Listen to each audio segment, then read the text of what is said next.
Hello everyone, this is Derek, or Leica101, and welcome to my channel. Today's video is going to be a video response to everyone that is currently talking about running evil characters. Bolt Orange, the 23 Penguins 32 Brady, Robert J. Fremantle, and anybody else currently talking about the subject. Just want to put out my 2 cents on the subject on running evil characters and my experience with it. And does it really break down the group? So let's start right there. Does running evil characters break apart a group? I would disagree. Yes, it can be difficult, as everyone has mentioned, to run a group that involves an evil character. However, every time that I have run a campaign, I have always had an evil character. That might come as a surprise to some of you.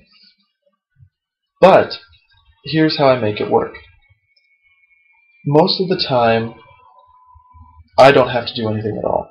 The players have figured out some way and some reason for them to be with this group of otherwise good aligned characters, even though they're evil. In my first campaign, I had an elven wizard. Her name was Malevolence, excuse me, and she was chaotic evil. Absolute evilest person in the entire world. However, the group knew that she was chaotic evil, and they didn't accept her so much as they allowed her into the group because she was such a powerful wizard. So they needed her spells and her ability for destruction at times to balance out her evil.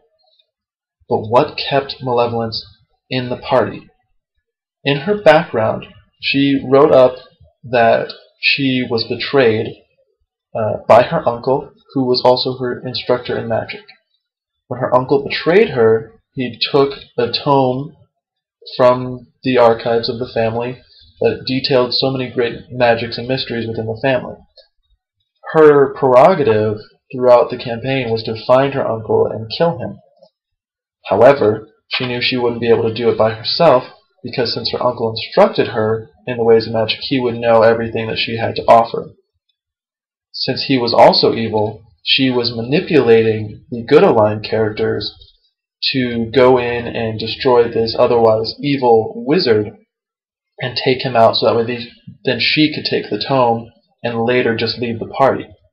However, events would become convoluted, and she found that she had to stick with this group longer than she would have anticipated to get them to actually hunt down her uncle. So she played at friendship with them to better her own ends. And that, I think, is one of the best ways to deal with evil characters in a group. Is what is the evil character's reason for coming to the group? Have them, the player, come up with that reason, not you as the GM.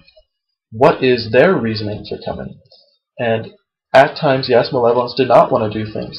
But being evil aligned, she would just have certain things that if things were done in her favor, she would do something. I can remember, for example, one time they were in an abandoned tavern, and everybody had fallen asleep for the night, and including the man on watch. The man on watch was then kidnapped, and the entire group wanted to go and find him when they woke up in the morning. Everyone except Malevolence. Well, Malevolence wanted to stay and have some food, but nothing was cooked in the tavern. So in order to get Malevolence and all of her destructive power to come with them, the group decided that, I believe it was the bard in the group decided he was going to attempt to make some food, and we were using 2nd edition at the time, so those professions and those kinds of skills were still in the game, and he had become a cook. And so he made this delicious meal, but put it inside like a little container, and said Malevolence could only have this meal if she came with them to find the lost member of the party. And Malevolence agreed, the player agreed, because she herself knew that her character was so hungry because they hadn't eaten for a few days that that food just smelled so delicious that in order to get that food, she would, for this one time, put aside her otherwise evil intentions and just help out the party. So it comes down, I think, sometimes to the party's ideas on how to deal with evil characters, not what you have to do as a GM. if your players know about the evil intentions of a character, even a little bit, they can come up with some pretty interesting ideas to make evil characters work. But what can you do as a GM or DM to deal with evil characters? Like I said, every time I've had an evil character in my campaigns. In my most recent campaign, the Infection campaign, I had a half-vampire who was a monk, and he worshipped an evil aligned deity and therefore made himself, well, he wasn't a monk, was he? No, excuse me, I'm mixing up characters. But anyway, it was an evil aligned character who was a half-vampire. His intentions were to just, follow this party so that way he could have his own story met out. But he didn't want to be involved with the party at all. He would let them get, really involved in conflict and then just kind of back out and be at the very back edge of the group and kind of just go along and split the party so that way he could go hunt down different things inside dungeons and caverns and buildings. And he would leave the party to their fate. Now, I decided that wasn't working out. This is not going to work the way I want it to with him being evil. So what can I do to make him more involved in his conflict and not necessarily care about the other characters, but give him a reason to not see them die and lose everything? So in my setting, I have character origins, and in one of my origins, it's called Cursed, and there's this little voice that sometimes appears in the character's head and tells them to do things. Sometimes good things, sometimes bad things, but always if that you refuse to do what the voice tells you, the punishment that happens is all the worse. So what I decided is, since that half-vampire took that creed, or origin of Cursed, that for whatever reason, the little manipulative voice in the back of his head would tell him to go and aid the party for whatever reason. Now, the story that I came up with that the player eventually learned is that the manipulative voice was having him save these characters to eventually bring them to the person that was the voice inside his head, and then they were all going to be sacrificed. But by having the player aid these other characters, they started to gain a relationship, and even though he was evil, he started to care about these people a little bit more, particularly since he was half vampire. When he would go down, and he would be almost to the point, I remember at one point he was fighting a hag, a night hag, who is a very powerful creature, and he was dropped. He was in the negatives. He was almost at negative constitution. However, because of his abilities in the party realized his importance, and one of the good aligned players, a female druid, went over, slit her own wrist, and fed blood to the half vampire so that way he could get a rejuvenation ability, because he's half vampire and blood feeds vampires, and he was restored. It was a way of healing him so that way he could get back into the fight.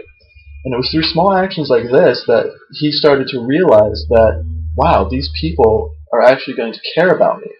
And when it actually came time for me to start revealing more and more of these evil sacrifices that they were going to become, he started to turn against wanting that voice to sacrifice his friends.